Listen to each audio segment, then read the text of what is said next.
Hello, this is Mike, NoStressMike.com.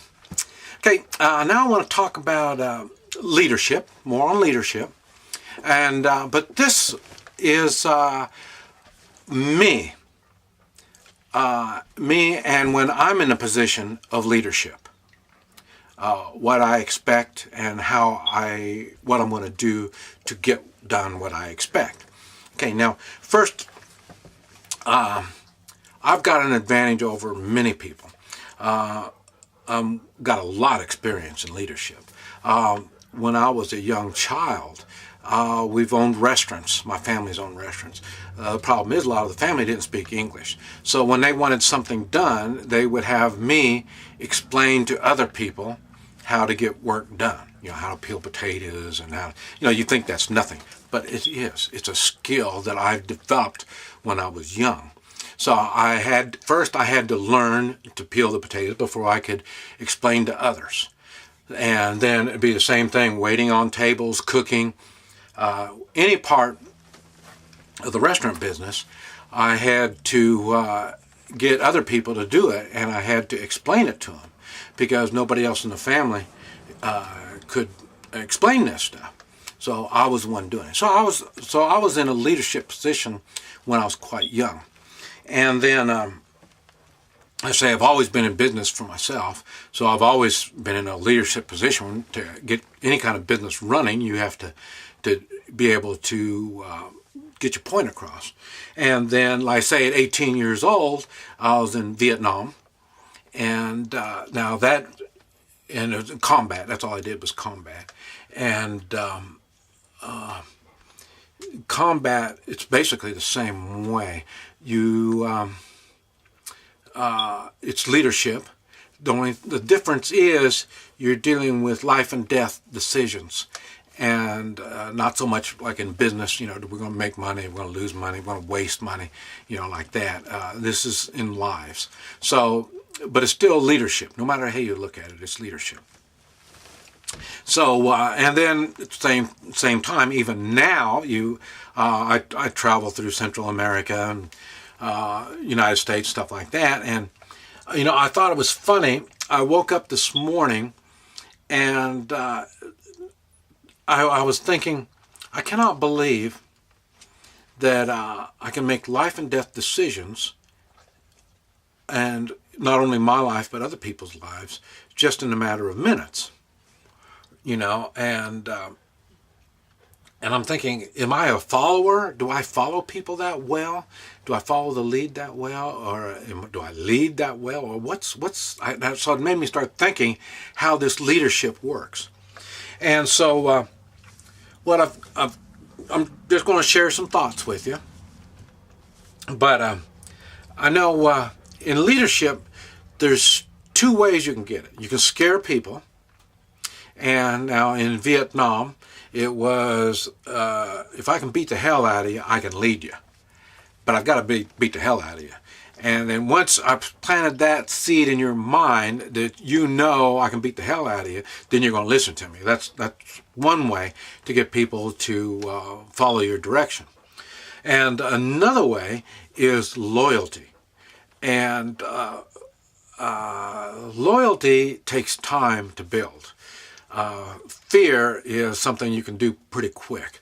And but with the loyalty, there's different steps you have to take to earn somebody's loyalty before they're going to do certain things. Now, we're going to start with the easy stuff, and we're going to look at it as business. In business, the fear is I'm the one that makes sure you get your paycheck. So I've got the fear in you on that. So from the immediate point, you're going to do what I tell you because I'm the one that's giving you your paycheck. That's a fear. So I can just tell you what to do. Now, I'm not that kind of a leader. I'm not good on. I don't want to scare somebody to do something. I would rather get your loyalty. The problem is loyalty takes a little time. Now, but depending on your skill level as a leader, your You can get loyalty. You can get people's loyalty, especially for work, normal work type stuff. It's just in a matter of hours. Once they feel, let's say I don't own the business. Let's say I'm just a manager of my department. If I can get you to feel comfortable doing a certain job, and then you will change from fear of worried about me putting bad marks on your report to, boy, he wants to help me. He wants me to do the best I can do. And that's correct. And the thing is, as a manager, the better you're doing, the more efficient you are, the more efficient the department is, the more efficient the department is, the more efficient I look. So it works like that as a manager. When I'm owning a business, it's the same thing. I've got to impress the people. You're going to help me impress these people. And I want to let you know what you need to do to impress the people. And then, so I'll be backing you up on this. And then it doesn't take you no time to figure out, well, hey, working for Mike is fun. I mean, he really wants me to do stuff and doesn't want me to limit myself. So that'll get you going. So we've changed the thing from fear to loyalty and respect. Okay. Now, I wondered, because I travel through Central America and I get in all these situations, and a lot of them are life and death situations. And I wonder, now, why is it, okay, how can I motivate people to do things that either they don't know anything about or they don't really want to do and stuff like that? And we're talking about in life and death situations. And so I've got to get it, not so much fear, I try to get it in loyalty. Fear might be the first thing, but it's going to be very short term. In other words, I carry myself. If I want to lead, if I want to project somebody that you need to listen to, I need to project myself like that. That's why a lot of these guys, try to look like badasses, and I don't know what you call them, but I mean, I don't. I'm clean cut as can be, and it's not so much that it makes me scary looking, but I'm sure not scary looking, and but it is.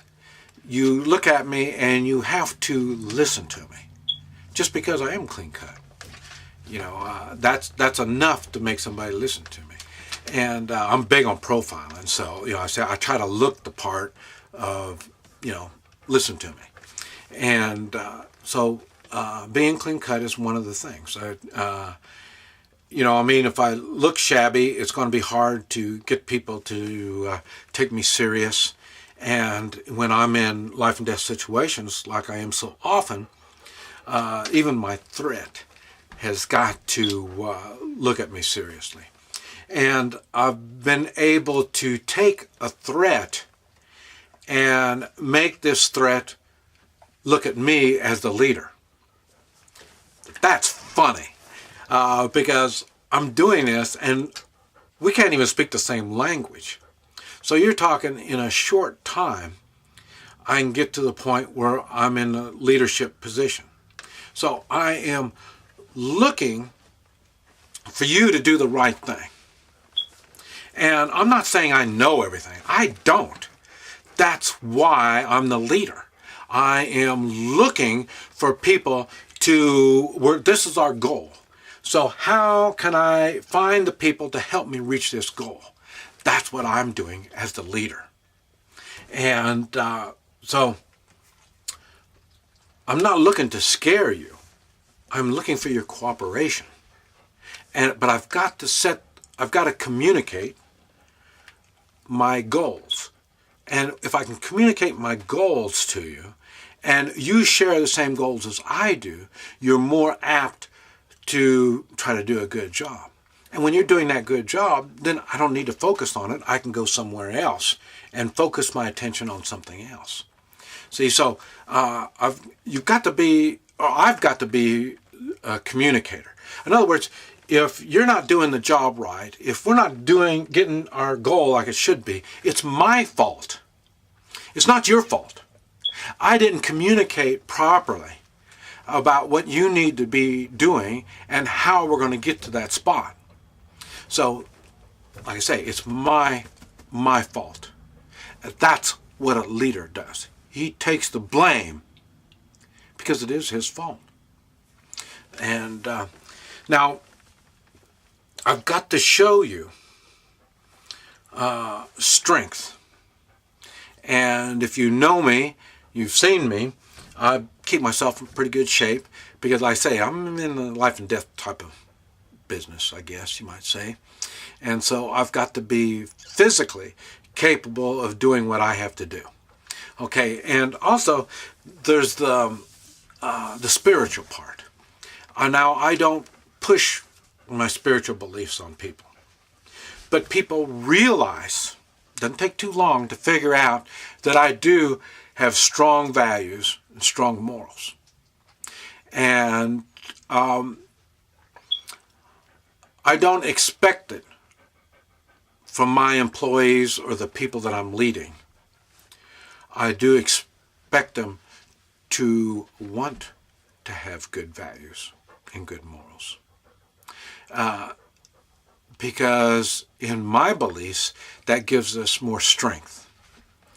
And now I'm talking strength, doesn't make any difference. I'm running a business, and it'll make us all stronger if like that. Or, like I say, we're in the jungle somewhere, and we're coming up against a situation that doesn't look real like the odds are going to be in our favor. We need to have the strong spiritual beliefs to give us the strength to get through whatever it is we have to go through. So I'm leading with my actions, and my actions show that I do have some kind of spiritual belief of some type. And if it's the kind that you like, it'll be easier for you to go along with me. Okay, and another thing is the mental part. Is I've got to project that I know what I'm talking about. And I'm mentally smart. I'm not. But that's not the point. I'm not looking for somebody to do what I tell them because they think I'm smart like that. I want them to think he's smart enough to know that I need them. So, and together we can get things done. And that's where the smartness comes in. But at the same time, that shows confidence. I know we got to get stuff done.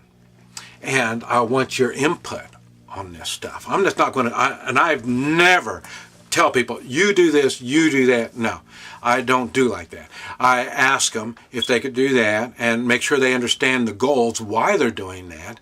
And hey, if there's a better way, let me know, because I want to find a better way that takes up less of your time and makes you more efficient. So if you can come up with good ideas, try them. You know, let's try something different. Let's try to do things better.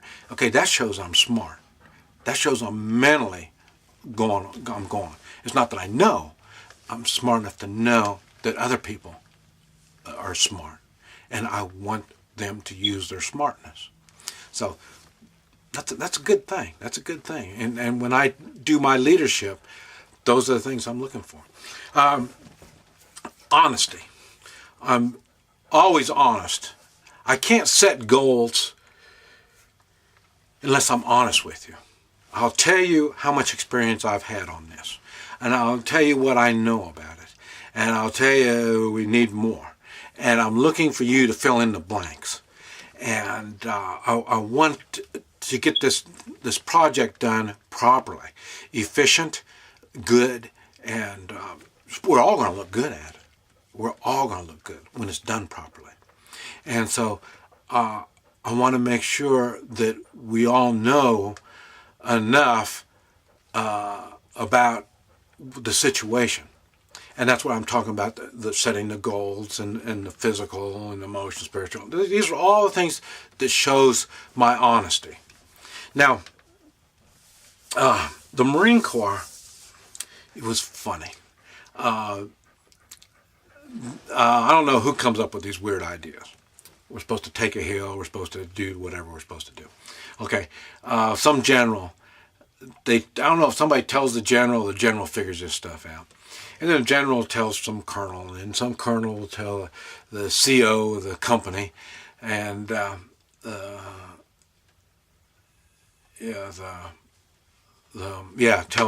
tell them what needs to be done, and then they're going to tell the captain or the sergeant, and then we're down to the platoon, and then like I say, they'll tell whoever's in charge of the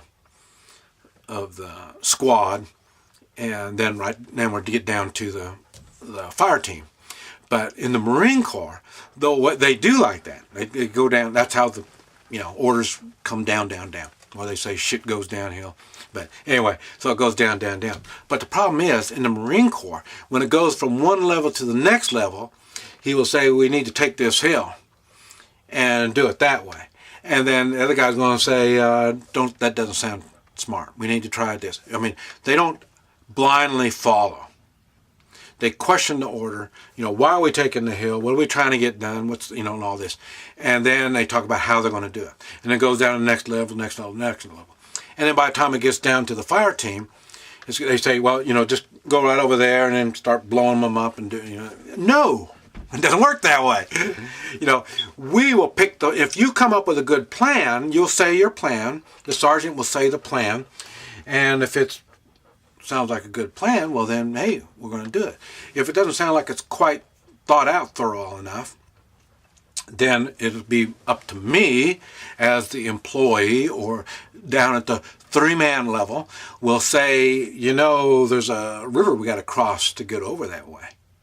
So by the time we cross that river, it's going to be really tough. We're not going to be able to take all the explosives and all the stuff that we're going to be needing.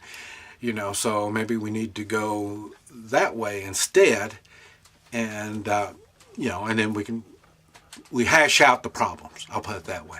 Before it goes to the next level, and even when it gets down to the grunt, the people that are doing the job, it's still hashed out. Nobody has to do what they have to do, and why is that? We're right back to the strength. We talked about the strength. Okay, we're talking about the physical strength. What I just say, I'm not going to be able to carry all that stuff across that river. Now, we can go this way. I can carry the stuff we need going that way. Okay, so that's the physical. I know what my capabilities are. Okay, and then there's the spiritual. It's the same thing. If you explain to me why we need to blow all this up, when we get this all blown up, and then it'll be easier for the big part of the Marines to come up there and take the hill. I understand that. And that's going to give me the strength to soften them up, so it'll be easier, so less people are going to be injured taking the hill, trying to do the right thing. And then the confidence stuff. It takes mental and being confident to know that you need to have a plan. The plan needs to be worked out and all this stuff. So we're smart of what we know. I mean, the generals have no idea how we're going to do this. All they know is what they want to get done. So they can show us or give us a goal, but all the way down the line, we're figuring out how to accomplish that goal. And so that's why Marines just don't blindly follow. And I don't expect the same thing from my employees. Don't blindly follow me. I'm going to tell you what my goals are. If we're looking at, like say, my restaurants. Okay, we're looking to satisfy customers. This is what I think we need to do. And then I'm waiting. If you think there's a better way of doing it, good, I want to hear it. And if it's easier and stuff like that, I want to hear it. Because we're always looking to improve on it. Okay, now, I do the same thing when I'm in the jungles in Central America. I've got to figure out what's the goal. The goal is staying alive. Okay, now, how am I going to stay alive? Well, then that's where you got to get all this stuff thought out. You have to have plans. You have to have this, figure out what it is you're going to do. Just don't blindly follow. Even as what do you call it, a traveling companion. I don't tell people to just blindly follow me, but I'll tell you, when the times get tough, unless you've got a better idea and you can't express it really quick, you're going to have to follow me, because I've been in a lot of these situations already. And so I've got a plan. When I get into a situation, I already have a plan. I don't just stumble my way through. And so what I'm saying is I don't want people to blindly follow. But at the same time, once we start getting going and we're starting going, that's not the time for you to question the orders or question the technique or what we're doing. That's not the time to question it. You had your opportunity to question it, but now we're putting it into effect. Now the outcome is the outcome, no matter what. And like I say, I do the same thing in life and death situations down Central America. I'm just totally amazed how I follow. Sometimes I follow people in a situation where it looks like it's not going to be a good situation, but I'm still following. I'm not blindly following. We've been able not talk about it because, like I say, I don't speak the language, but I've been able to profile, read this person's character, and figure out if this is the kind of person that I'm going to follow through this situation. And I've had that same thing for me. Like I say, my thing is in the violence part. So I've had people, it doesn't take them very long. I don't know why that is. Nice guy I am, I don't know why people figure out that I can be violent too. But anyway, they can see I'm getting in a position for violence, and then they're able to calm the situation down before we get to that level. But you have to be ready for that, and you have to be able to work together. And like I say, I'm a leader, but like I say, I can be led. And like I say, the Marines, they were all leaders. In combat, you always try to take out the leadership first. That's what made the Marine Corps such badasses, is they're all leaders. So, even if you do find the number one leader, the next guy, he's going to jump up. He's going to be the number one leader. It's not like number 1, 2, 3, 4. They're all number one leaders. It's just we're going to start with the ones that have the most experience and the most wisdom. And if they live through that situation, even the ones down below are going to be a whole lot smarter than the next bunch. So you've got more leadership coming up the ranks all the time. And that's the same thing that I do now. I lead, especially now, over 60 years old, 64 years old. And I lead with the idea of I want to explain to you how to do it, and I want you to do it. And so I'm not really leading. You're the one that's leading. And like I say, now, if things don't go out quite like, and I can know what should be happening. And when I see it's not heading the right direction, I will step in and help get this thing taken care of before it gets out of hand or it gets to a level that we're going to have violence, because we don't really want violence. But I've been in enough of it that I know where it's going, and we can see what we can do to stop it. I think that's what's it's a big responsibility with the older people. I think a lot of older people think, well, I'm too old, so I just don't give a damn. And no. As we get older, we are the leaders, and we need to act the leaders. And but remember, they're not all leaders. A lot of these older people are weak, and that's why you need to question them. And me, I don't have any problem. You can question me on anything. Doesn't make any difference at all. I love to be questioned, and the more I'm questioned, the more my confidence is built up even more. But if you just let me just keep going, then it's not going to work that way. You have to question not only me, but everybody. You never blindly follow, and you do work with people that knows what they're doing. And even in Vietnam, we knew the ones that have been there the longest, the ones that have seen more action, those are the ones you listen to. The new guy that just came over, he's not the one you're supposed to listen to. It doesn't take too long to figure that kind of stuff out. But anyway, when it comes to leadership, you've got a relationship. You have to make a relationship with everybody around you. But the thing is, you've got a responsibility. That's the most important thing. You have a responsibility to help others be better. And when they are better, then we all are better. And you sure don't want to go after, you don't want to follow any kind of a leader that thinks that he's the one that's getting this shit done. Because he's not getting shit done. A leader has other people do everything. He doesn't take the credit for it because it's not his credit. His only credit was the leadership involved. And he's there no matter how it turns out, good or bad. And that's basically the way I look at it. I said, bring it to me. Come on. Whatever happens, happens. The more notice I have, the more I can prepare. And now we're right back to the three-man militia. I form three-man militias every place I go. And you really need them. They are a powerful force. Okay, this is Mike. NoStressMike.com.